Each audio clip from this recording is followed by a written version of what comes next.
Hey everybody, this is Paul Odd with your Nerd Update for the Heart of Kentucky MLS from January 20th, 2025 through January 26th, 2025. Let's go to the computer and check out those numbers. Okay, so here we are at the computer. So this year we had 32 new listings, brought total inventory to 737. We had 53 go under contract, so you can see we're having a drop there at 5 under contract in 7 days. 19 closed over the week. We had 47 price reductions.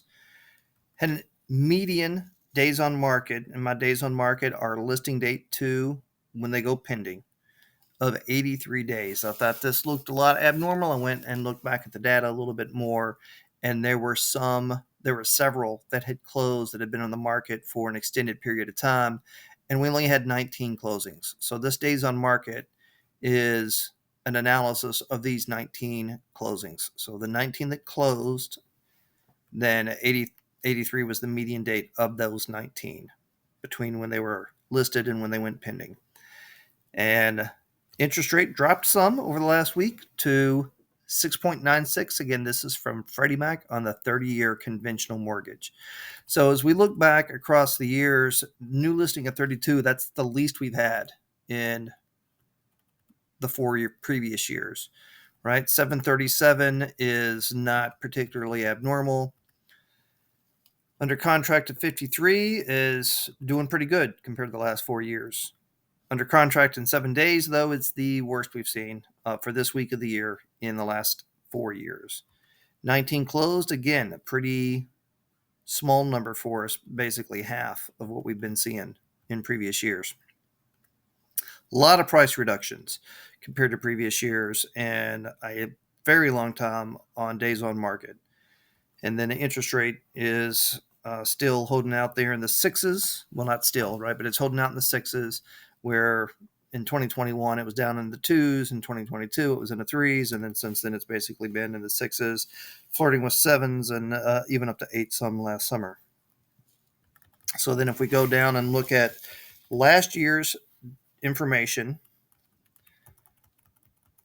and 4 weeks into the future, right? So this 37 here is the same 37 here in 2024. So we go down here just to see what last year did over the next month, right? We had new listings shot up, and then we're still higher, but not as high as what they were next week of last year's data. Total inventory went up some, but not super dramatically. This is 23 difference out of 824. So that's like, what is that, 5%? Yeah, it's like 5% rise in total inventory. Under contract, basically floating here around the 50 to 60 range. Under contract in 7 days last year, this week was the worst week of the next month for getting houses under contract in 7 days. And then as far as closings, last year we were decently steady between 34 and 40. Price reductions, mostly steady, but then a month out, they went down quite a bit. Might have had something to do with this number, but those numbers don't exactly match up. Then the days on market, we have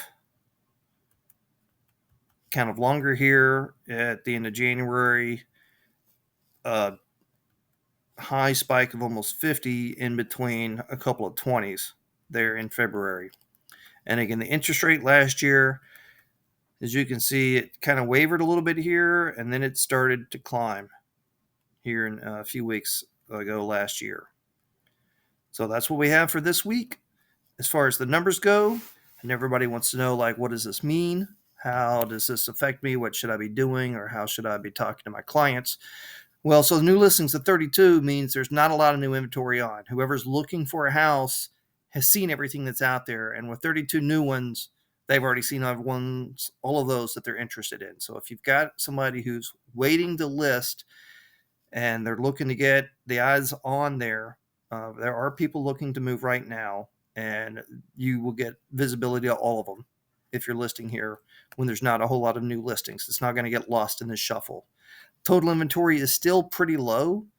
Now, when you take how many closed in the week of 19, this is lots of inventory, right? If you take the closed and divide that into the total inventory, they'll give you how many weeks of inventory you have. So at 19, just for easy math, that's basically 20. So 5 weeks of inventory would be 100. So this is 35 weeks of inventory. That's half a year. I don't think that's very accurate. As you can see, when we look back over the years, this 19 is pretty low as far as closed. And I don't think it's going to stay like that. I think we're going to bounce right back up. I don't think we have 35 weeks of inventory on the market right now. Price reductions shot up. That's probably going to impact how many close next week. And this days on market, like I said, is kind of anomalous because of the median number is kind of like what's most likely, right? It's hard to explain mathematically, but an average is easy to explain mathematically, but it doesn't necessarily represent what you should expect to get. And this days on market is being thrown off to a high number because so many that closed last week had been on the market for an extended period of time before they went under contract. Right. So I think days on market is still going to be probably closer to, more like what we've been seeing around a month or so, maybe a little more, but I don't think this 83 is going to hold out for next week. That's your nerd update. I look forward to seeing you again next week. Thank you.